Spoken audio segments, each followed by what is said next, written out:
In the annals of American history, few figures are as curious and downright bizarre as Timothy Dexter, an 18th century entrepreneur whose life reads like a tall tale.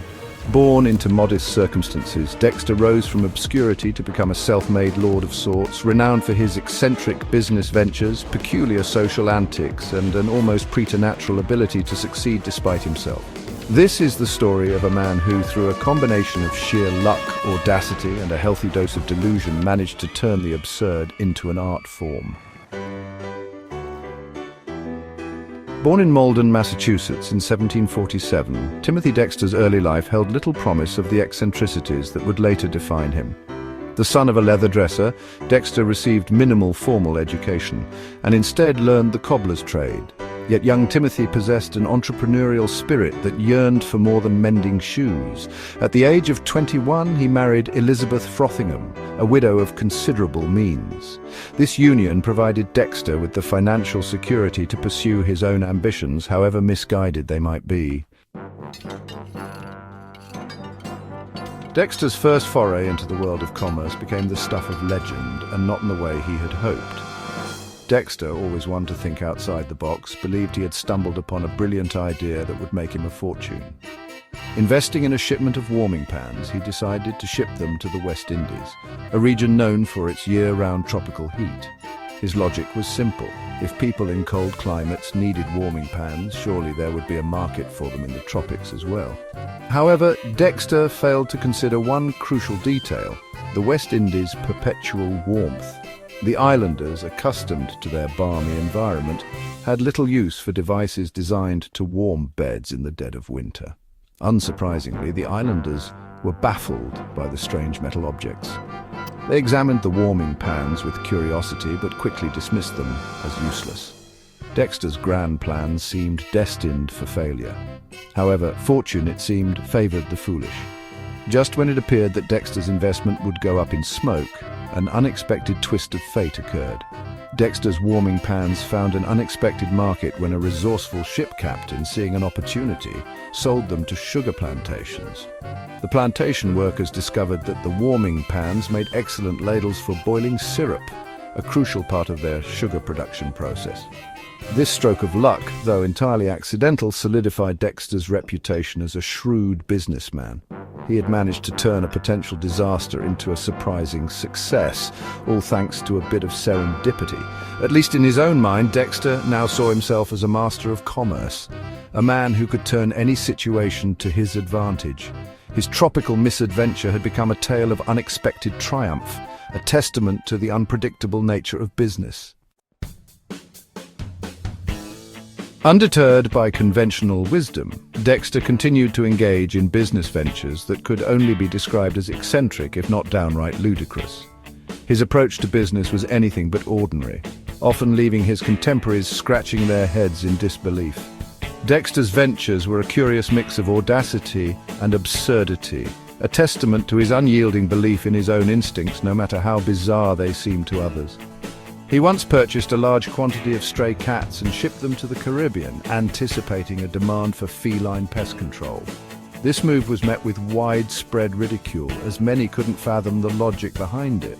However, Dexter had done his homework. The Caribbean was facing a significant rat problem, and the introduction of cats proved to be an effective solution. What seemed like a whimsical gamble turned out to be a stroke of genius, as the cats were welcomed with open arms and Dexter made a tidy profit. He exported coal to Newcastle, a city renowned for its coal mines. This venture was the epitome of taking coals to Newcastle, an idiom that signifies a pointless endeavor. Yet Dexter's timing was impeccable. A miners' strike had left Newcastle in dire need of coal, and Dexter's shipment arrived just in time to fill the gap. What was initially perceived as a fool's errand turned into a highly profitable venture, further cementing Dexter's reputation as a man who could turn the absurd into the advantageous. He even bought up massive quantities of whalebone at a time when its use in corsets was rapidly declining. Critics were quick to label this as another one of Dexter's harebrained schemes. However, Dexter had a knack for seeing opportunities where others saw dead ends. He repurposed the whalebone for use in other industries such as umbrella ribs and buggy whips, which were still in high demand. Once again, Dexter's unconventional thinking paid off. turning what seemed like a doomed investment into a lucrative business. And yet somehow Dexter managed to turn a profit on these seemingly doomed enterprises. His ability to foresee market needs and adapt his strategies accordingly was nothing short of remarkable. Dexter's ventures were a blend of risk-taking and shrewd business acumen, proving that sometimes the most outlandish ideas can yield the greatest rewards. Whether through sheer luck, the ingenuity of his captains, or perhaps a combination of both, Dexter seemed to possess an uncanny ability to stumble into success. His story serves as a fascinating example of how unconventional thinking and a willingness to take risks can lead to extraordinary outcomes.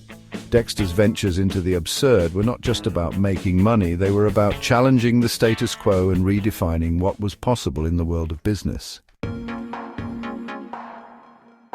Section 5: Social Shenanigans. Dexter's unique brand of diplomacy. Dexter's eccentricity wasn't confined to the realm of business. He relished his reputation as an oddball and often went to great lengths to cultivate it. He declared himself Lord Timothy Dexter, adorned his mansion with gaudy statues, and insisted on being addressed with exaggerated deference. He hosted lavish parties where guests were expected to adhere to his bizarre rules and whims. Section 6: A monument to himself, Dexter's edifice of egotism. In a testament to his ego, Dexter commissioned the construction of a massive wooden structure on his estate in Newburyport, Massachusetts. This edifice of 40 columns, as Dexter called it, was adorned with 40 wooden statues of prominent figures, including George Washington, Napoleon Bonaparte, and of course Lord Timothy Dexter himself. The statues, crudely carved and brightly painted, served as a monument to Dexter's inflated sense of self-importance and his utter disregard for good taste. Section 7: Literary forays, a pickle for the knowing ones. Not content with life, Dexter decided to chronicle his experiences in writing. In 1802, he published his memoirs, titled A Pickle for the Knowing Ones, or Plain Truths, in a homespun dress. The book, a collection of anecdotes, misspellings, and bizarre punctuation, was initially printed without any punctuation at all. In later editions, Dexter added a page filled with punctuation marks, challenging readers to pepper and salt it. Section 8: Accidental Success, Dexter's Unintentional Triumphs.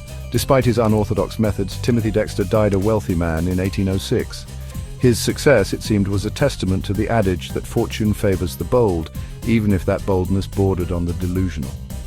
Dexter's life became a local legend, a tale whispered in taverns and recounted around hearths. He was a walking, talking embodiment of the American dream, albeit a highly distorted and somewhat ridiculous version of it.